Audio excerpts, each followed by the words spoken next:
নমস্কার বন্ধুরা, প্রিয়াস কিচেনে আপনাদের সবাইকে স্বাগত জানিয়ে শুরু করছি আমার আজকের রেসিপি পটলের তেল ঝাল। পটলের তেল ঝাল বানাতে আমি এখানে 300 গ্রাম পটল নিয়েছি। পটলের মাথার দুদিকের অংশটাই কেটে বাদ দিয়ে খোসা ছাড়িয়ে নেব।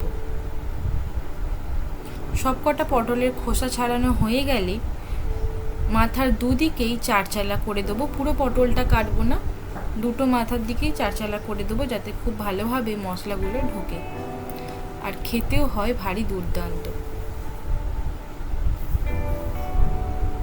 সবকটা পটল কাটা হয়ে গেলে এই সময় একটা মিহি পেস্ট আমি বানিয়ে নেব।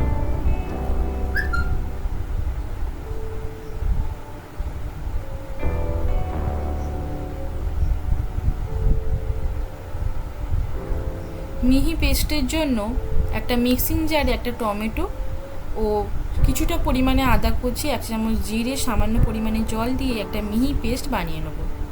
আগে থেকে কাটা পটলের ওপরে 1 চামচ নুন ও 1/2 চামচ হলুদ গুঁড়ো দিয়ে পটলের গায়ে নুন হলুদটা মাখিয়ে রেখে দেবো।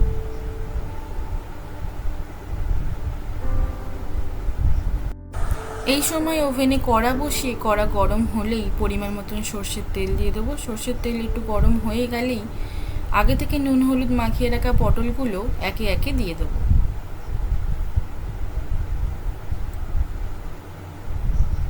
পটলগুলো আমি খুব ডিপ করেও ভাজবো না আর খুব হালকাও ভাজবো না, যাতে 80% কুক এই তেলে ভাজার মধ্যেই হয়ে যায়।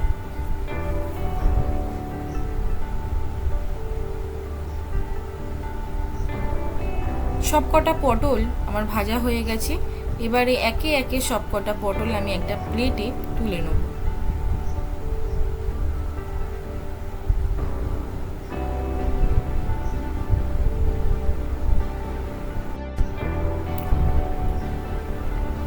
এই সময় ফোড়নের জন্য দেবো 2 টুকরো এলাচ, 2টো শুকনো লঙ্কা, একটা দারচিনি ও 1 চামচ জিরে ফোড়ন দিয়ে আগে থেকে মিহি পেস্ট করে রাখা সেই মশলাটা দিয়ে দেবো।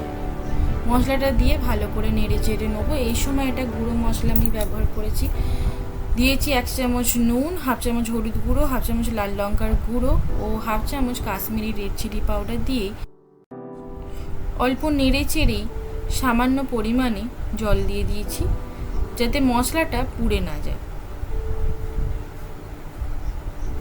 আবারও একটু ভালো করে নেড়ে চেড়ে 1 কাপ পরিমাণে জল দিয়ে দিয়েছি।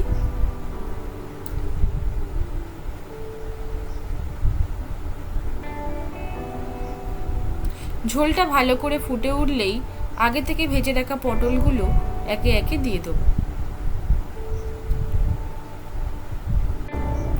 সবকটা পটল দেওয়া হয়ে গেলেই আমি আবারও ভালো করে নেড়ে চেড়ে নেব। পটল কটা দিয়ে গ্যাসের ফ্লেমটা মিডিয়াম টু লোতে করে দিয়েছি আর হতে দেবো 10 থেকে 15 মিনিটের মতো। 10 থেকে 15 মিনিট পর 1/2 চামচ চিনি দিয়ে আবারও ভালো করে নেড়ে চেড়ে নেব ও 2 মিনিটের মতন ঢাকা দিয়ে রেখে দেবো। 2 মিনিট পর ঢাকা খুলে সামান্য পরিমাণে গরম মশলার গুঁড়ো ও 1 চামচ ঘি দিয়ে পুরো রান্নাটাই আমি কমপ্লিট করে দেবো।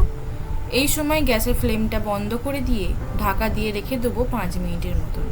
5 মিনিট পর ঢাকা খুলে পরিবেশন করে দিচ্ছি গরম গরম পটলের তেল ঝাল। নিরামিষের দিনে এই পটলের তেল ঝাল খেতে হয় ভারী দুর্দান্ত। আমার রেসিপিটি ভালো লাগলে তাহলে অবশ্যই আমাকে কমেন্ট করে জানাবেন আপনাদের